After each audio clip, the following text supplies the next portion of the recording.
ran a little bit of numbers on the economics of, you know, if I wasn't plowing snow, but just if I could drive down here and feed.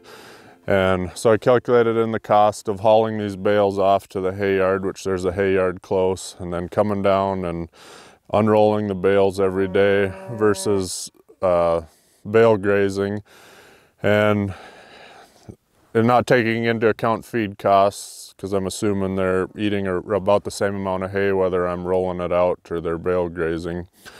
Roughly 14 cents per head per day labor to feed these cows rolling the hay out. And if you prorate the fencing materials over 5 years, which it all should last longer than that, you're down to about a penny a day labor to feed. There's 200 cows in this bunch. So a penny a day labor to feed these 200 cows versus 14 cents a day.